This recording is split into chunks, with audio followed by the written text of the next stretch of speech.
وجہ اس لیے کہ جب ہم آگے سے پیچھے لے جاتے ہیں تو زیادہ سے زیادہ بال ہماری ہتھیلی کے نیچے آتے ہیں، تو جتنے بال آپ کی ہتھیلی کے نیچے آئیں گے اللہ تعالیٰ اتنے غلام آزاد کرنے کا آپ کو ثواب عطا فرمائے گا۔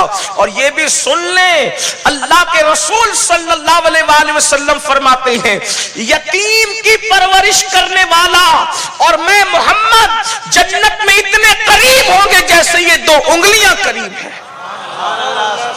اللہ کے حبیب صلی اللہ علیہ وآلہ وسلم ایک یتیم کی خاطر، وہ رسول اللہ کا کوئی معاذ اللہ نسب کے اعتبار سے رشتہ دار نہ تھا، قبیلے کا نہ تھا، بس ایک انسان تھا، ایک بچہ تھا۔ آج ہم بھی عید کی خوشیاں منانے کے لیے نکلتے ہیں، لیکن ہم اپنے خاندان کے کتنے یتیموں کا خیال کرتے، کتنی بیواؤں کا خیال کرتے، کتنے رشتہ داروں کا خیال کرتے۔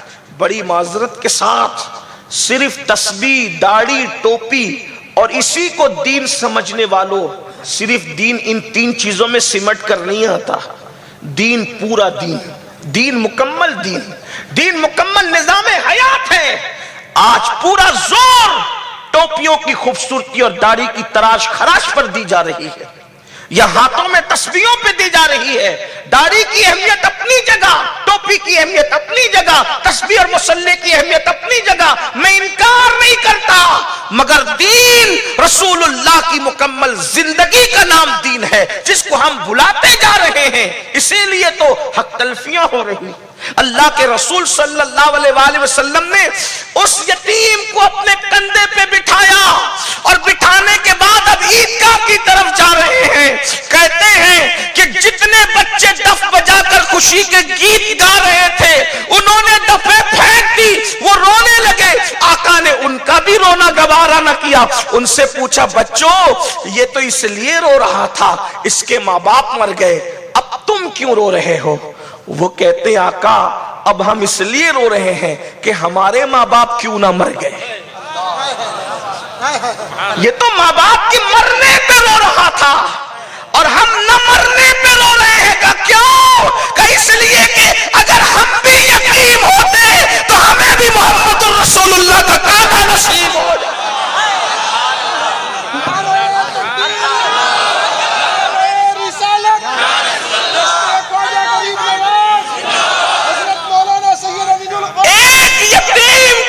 حضور علیہ السلام نے عیدگاہ کا رستہ یہ حضور کی سنت ہے۔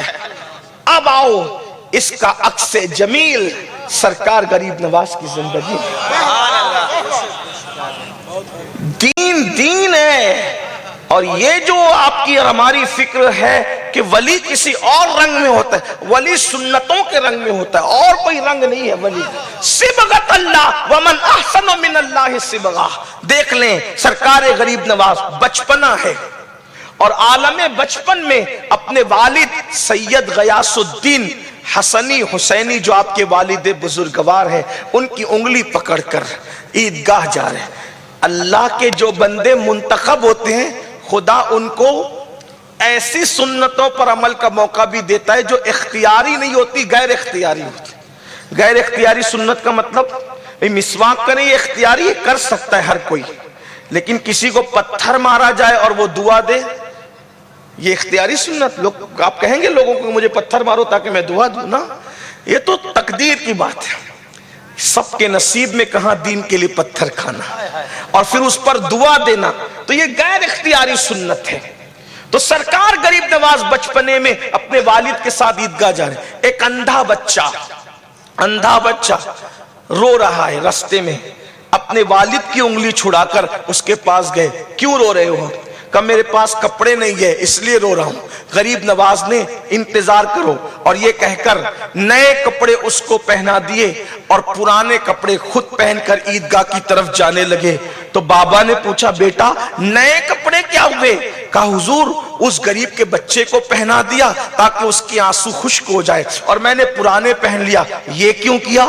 تاکہ ایک یتیم کے لیے میرے نانا مصطفیٰ جان رحمت نے اس طرح کیا تھا تو وہ میرا ہم عمر تھا، تو میں نے سوچا میں بھی یتیم کو کپڑے پہنا کر اپنے نانا کی سنت پر عمل کر لوں۔